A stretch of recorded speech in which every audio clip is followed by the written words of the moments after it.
And what was it like the last time I felt really connected? Why did I feel so connected at that point in time? Was it the things we were doing together? Was it my mindset about life in general? Was I a lot less stressed? Be curious about yourself, right? And what allowed your relationship to feel more connected. And then go talk to your partner and share what you thought about with your partner.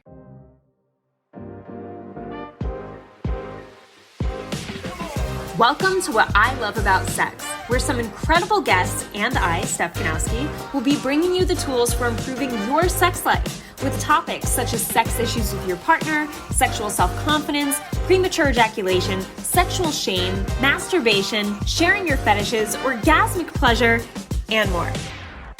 Sex is still so taboo, and I personally believe that by improving our understanding and communication skills around sex, we can enhance our own self-pleasure as well as deepening our long-term romantic relationships. So listen in, try to stay open-minded, and let's get started.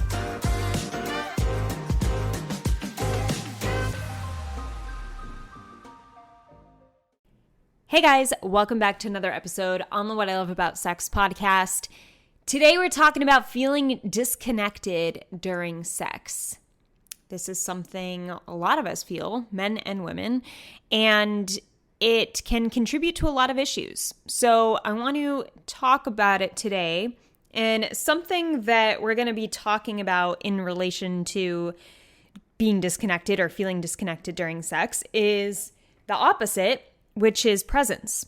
Something that's been helping you guys stay in the moment and be more present in your sexual experiences, whether they're solo or with a partner, have been my masturbation meditations. So definitely check out the masturbation meditation. There's a general one, and then there's one specific for PE, and there's one specific for DE. Those links to purchase the meditations are in the description of this show, and I want you to check it out. Give me some feedback about it. If I get enough feedback, I will create more. And I'm really loving the feedback so far. You know, a lot of you guys are sharing that it is helping you stay in the moment. It's helping you to train your brain to think and lean into the erotic versus thinking about baseball and presidents during sex, which is what we do not want.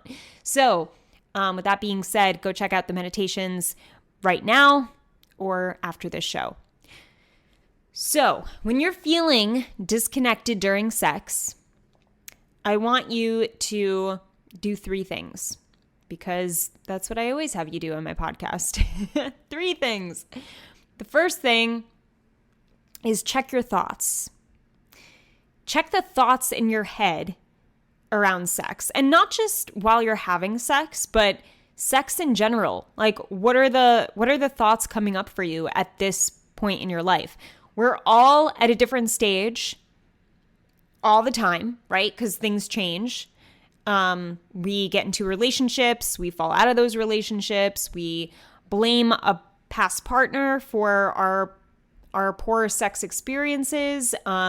Maybe they are to blame, right? And there was abuse, and maybe there was shame and guilt and all these things that can contribute to unhealthy relationships sexually. Like, we literally can have unhealthy relationships with sex, with the topic of sex.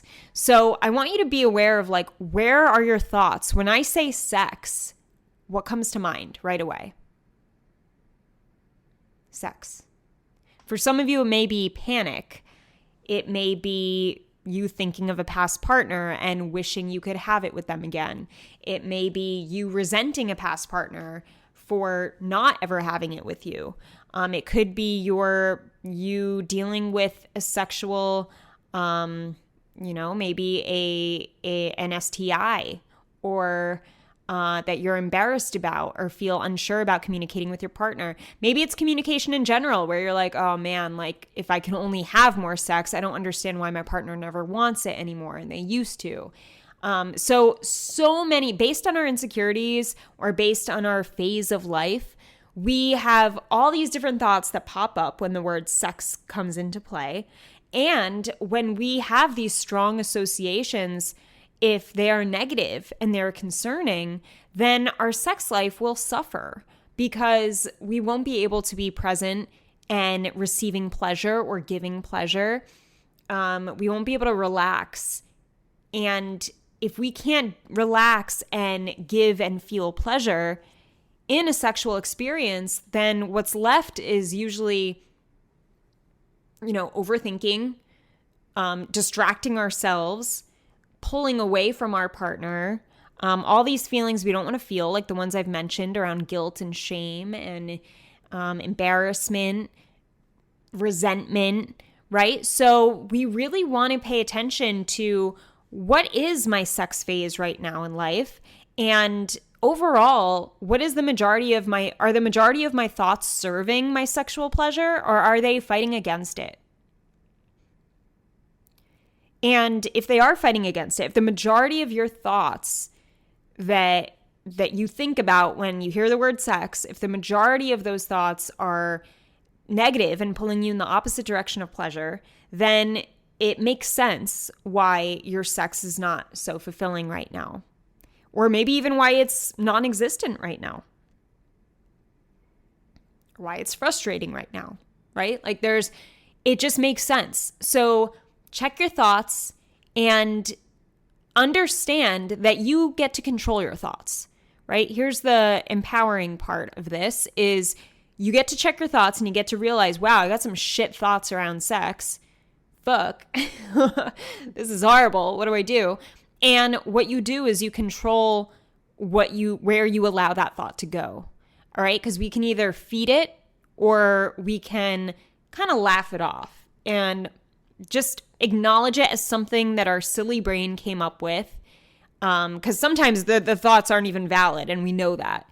And then there are the negative thoughts that are valid because they had to do with a specific past experience that was true and was real and was very hurtful. So in a case like that, in order to not feed it into your future sex life, to damage your future sex life, because we don't want to feed it, is to acknowledge it and say, all right, moving forward, how do I want to address this thought? How do I want to respond to it? And for us to respond to our thoughts is the same as if we're to respond to a good friend who's leaning on us and feeling upset about something or feeling frustrated with something. How would you think about the person you love most in life if they came to you feeling really upset about something? You would listen to them and you would say, hey, all right, well, what about this? And this happened that was really good. Remember that? And how do you're definitely making progress here. We find ways to encourage those that we love. We find ways to have them see the positive side of the situation and help them to grow through that experience that they're frustrated with. And you have to treat yourself the same way. I know it's really difficult because we're often a lot harder on ourselves, but for you to understand what thoughts are going on in your head. For instance, if a thought that comes up is you resenting your past partner and that's what's damaging your sex life right now and you can't move forward because you're always thinking about sex the way it was with your past partner, you got to look at that scenario and ask yourself, all right, what allowed me to choose that partner? What allowed me to stay with that partner? And am I that same person? And what if I see these signs in the future of a new person treating me the way that this old person did in my sex life, I'm going to walk away. When I see this sign, if they ever do this, I'm walking away. And just by doing that, having that mini conversation with yourself of acknowledging the thought and having a plan of action to take care of that thought, you'll notice it evaporates and it doesn't haunt you because you did something with it. Our thoughts come up in our brain over and over because it's kind of like this, it's this uncertainty of hey, what do we do with this? Hey, this is still here. What do we do with it? And if you just keep pushing it aside and you don't acknowledge it or come up with a way to respond to it effectively, it will keep coming up, right? I talk about this all the time. So you have to find a way to respond to it effectively so that you can let it go and it doesn't constantly ruminate in your head. because you will not be able to be present with your partner now or your future partner if you're holding on to this past fear of a sexual experience with a past partner. Right? And like, that fear could be anything. It could be something ridiculous. Like I had an ex of mine who would put a pillow over his face whenever we had sex, like every time. And he just never showed attraction to me. It was a fucked up relationship. And that was something that made me question, am I not attractive? Am I sexually unattractive? Why does my partner not want to look at me when I'm in this position? Like it made me question so many things, and I could have let that damage a lot of future relationships, but I had to look at that experience and just ask myself, all right, like what was it about him where that made sense to do that? About his personality, about the type of person he was. And I made sense of it. I found a way to make sense of it and not make it about me. And when I was able to do that, I just really let it go. And now it's just kind of this fun, weird example I use because I'm totally over it. And it's just, so like out of the ordinary. So it's a good example. But yeah, so that was a situation for me where I felt emotionally taunted by it for a while. And then when I addressed it and put it to bed, it was like, oh wow, I never thought about that again, unless I am giving someone an example of something. So that's something there you go. Now you can address your thoughts right now. I want you to think of the commonality or the common thoughts that pop up in your head when you're thinking of sex. And I want you to pause this podcast if you can and think of a way to address it and put it to bed. All right. Now that you're back, let's talk about point number 2. When you're feeling disconnected during sex. And by the way, point number 1, when you check your thoughts and you put that stuff to rest that's not serving you anymore and it's really not helping you, and you come up with a plan of action, you get to be, as I mentioned before, more present with your next partner. You get to actually be there, because there's not this thought in your head floating around making you question certain things. When you have a thought that's like in the forefront of your mind, you will find evidence to prove that thought correct if it's like sitting right there. Right? If you have like this, for example, if you are panicking that if you're just really worried that she's not into you, and then you're going to be hyper aware of all the signs she gives that could have to play a part in her not being into you, but it doesn't mean that she's not. Like for instance, if you're having sex and she like closes her eyes a lot, you may internalize that as, oh, she's not into me. And this past partner wasn't either. And fuck, like she's not. Like my past partner used to close their eyes and she's closing her eyes. That means she's not into me. And you start overthinking and looking for reasons to prove yourself right. And that's when you lose presence. That's when you get caught up in your head. That's when dick-related issues present themselves. And that's when your insecurities rise. And it's all this stuff happens so quickly because of what you choose to focus on. Okay, so point number 1, check your thoughts, and know that when you do check your thoughts, you put them to rest, and you make sense of them, you acknowledge them, come up with a plan, put them to rest. You will be that much more engaged and there with your partner sexually. Point number 2 is check your current relationship status. All right. So when you're feeling disconnected during sex, check on your relationship. Like really, because you may get to a point where you just always think you're good just because there haven't been any arguments. But that does not mean things are good. In fact, the worst sign, that's worse than hatred even, is apathy. And that's just not caring at all. So I see it with clients. If they have a partner who gets to the point, and I've only had like 2 clients in this position, but when they came to me and expressed to me that she no longer gives a shit about anything, that's when you know it's bad. If she's still fighting with them and she's still, they're still having a lot of arguments, and there's all these talks and disagreements, then that means there's still hope, because she's still fighting. There's still like skin in the game, and they're still going at it because they care. You fight for things you care for and care about. When you no longer care at all, that's the worst sign. So anyway, relationship status, you got to know where you're at. And the only way you know where you're at in your current relationship is to talk to your partner. You can't make assumptions. You're not a one-team player, you're a two-team player. Okay? There's two of you on one team, and you got to check in with your teammate often. And literally ask questions that are as direct, or could be as direct as, hey, how do you feel about our sex life right now? What are your thoughts on it? Do you think it's been better this month than last month? Do you think it's better this year than last year? Asking questions like this and just starting a conversation this way is the best place to start.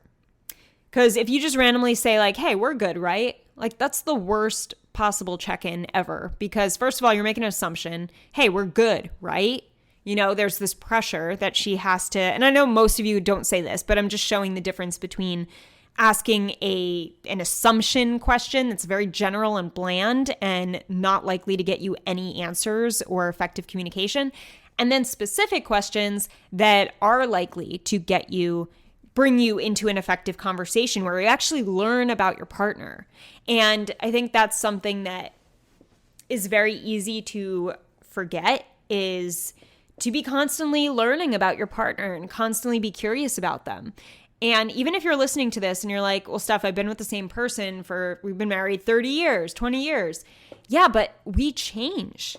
Like, are you the same guy you were even 5 years ago? Are you the same exact guy?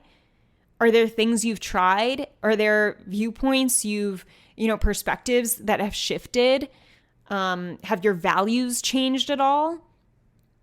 Even a little bit? Have you had different experiences in the past 5 years to maybe change a little bit of who you are and what you're determined to do in life, and what you're more disciplined about now? Like, right? We change so much.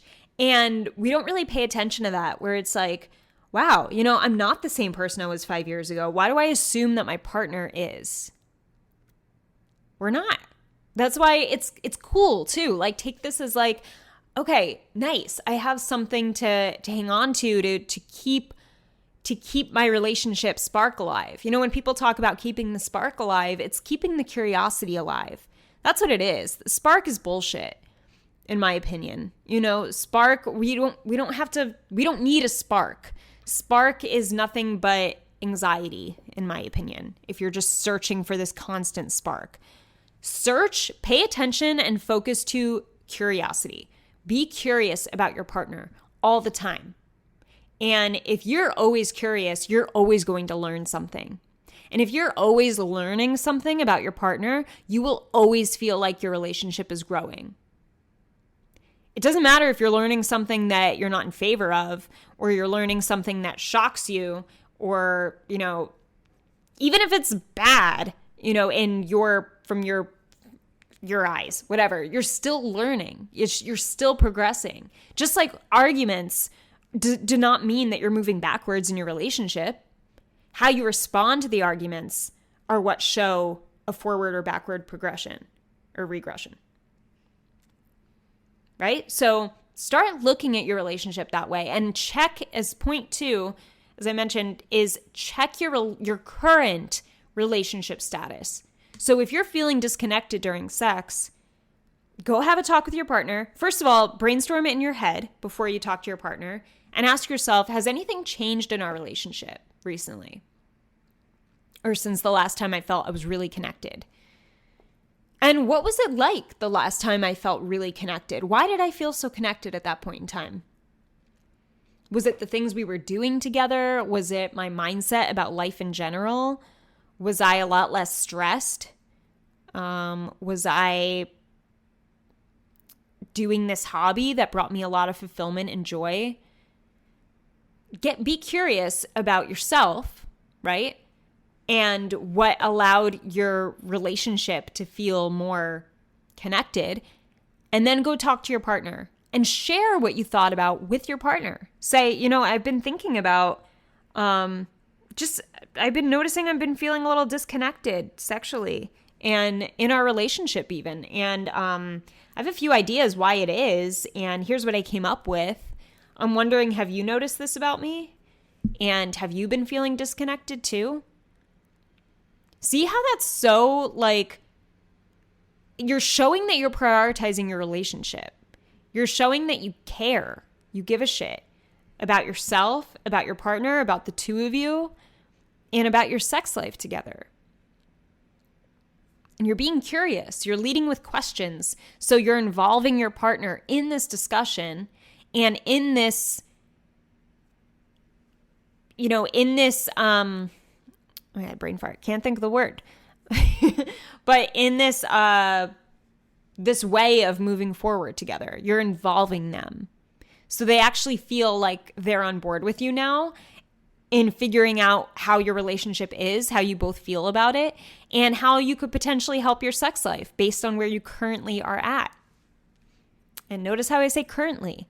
There's always going to be different points where the two of you shift, you change a little bit, and in order to stay on top of one another, literally and figuratively, you have to be curious about when you are changing and show constant curiosity.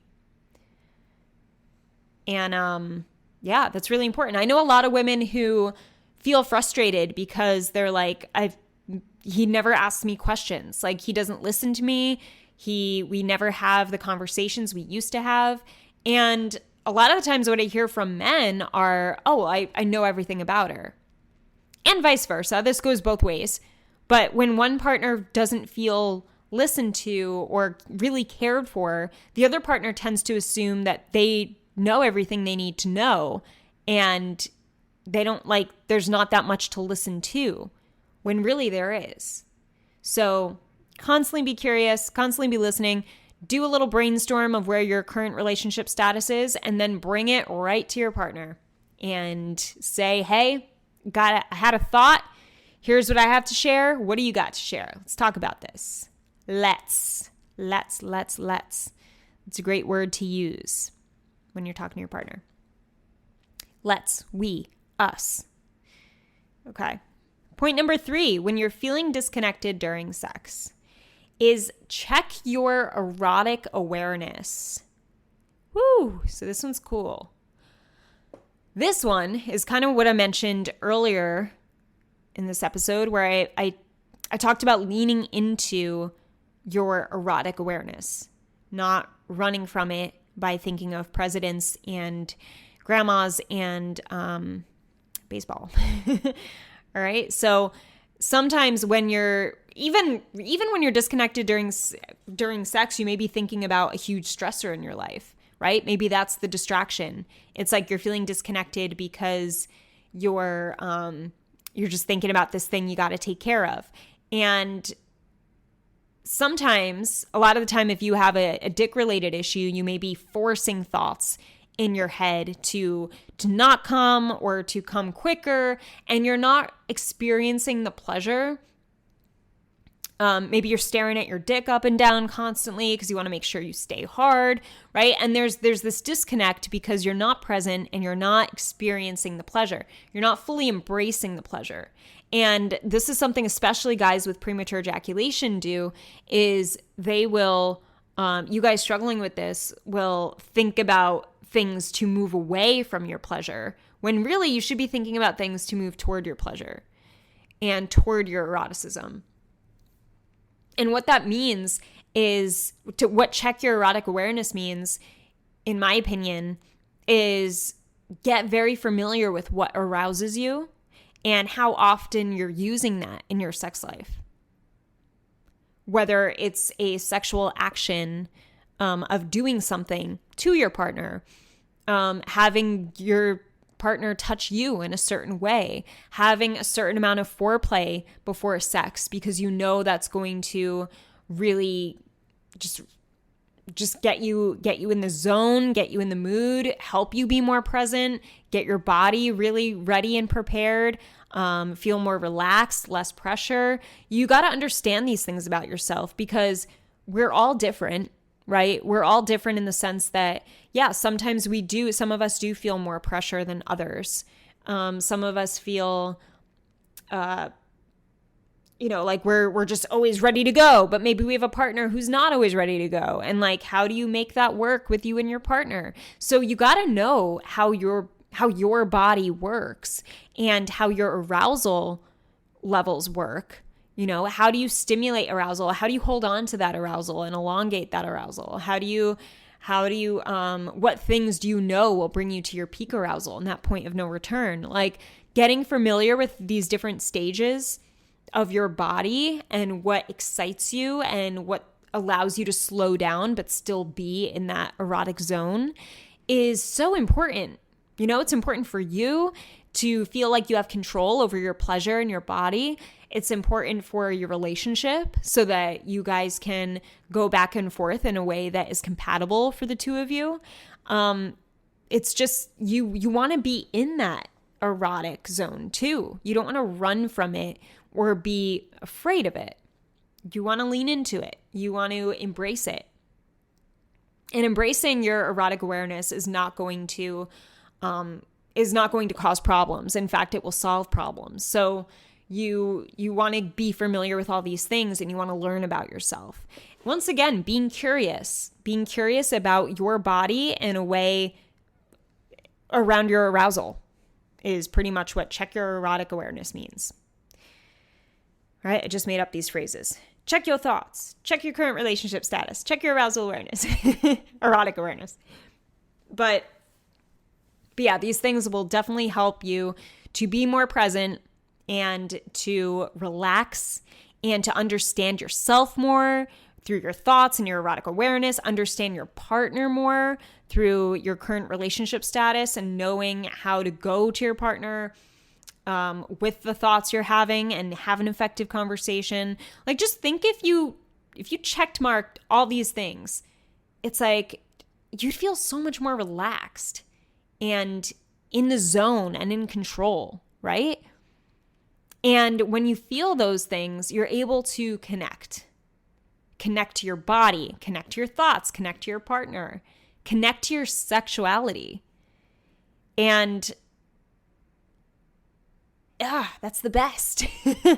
Yeah. So that's the point of this episode, to help you understand when you're feeling disconnected during sex, the 3 things you can go to are, let me check out my thoughts. Let me check out my current relationship status. Let me check out my erotic awareness and where I'm at with all these things. And listen to this podcast again if you need to, if you're feeling disconnected and need some guidance. So once again, the link to my masturbation meditations are in the description of this podcast. And that's a good place to start if you're feeling like, I'm feeling so disconnected. I'm constantly using porn to jerk off. I'm not feeling connected with my partner when we are having sex. I have these dick-related issues making me not want sex. If you're at that place and you want to feel more in control of your thoughts and your arousal and feel like you have you have more control over your body and your mind, then, like I said, the masturbation meditations are a great place to start, so check them out. And I hope this helped you guys. Have an amazing morning, evening, or night, wherever you are in the world, and I'll talk to you soon. I hope this episode helped you.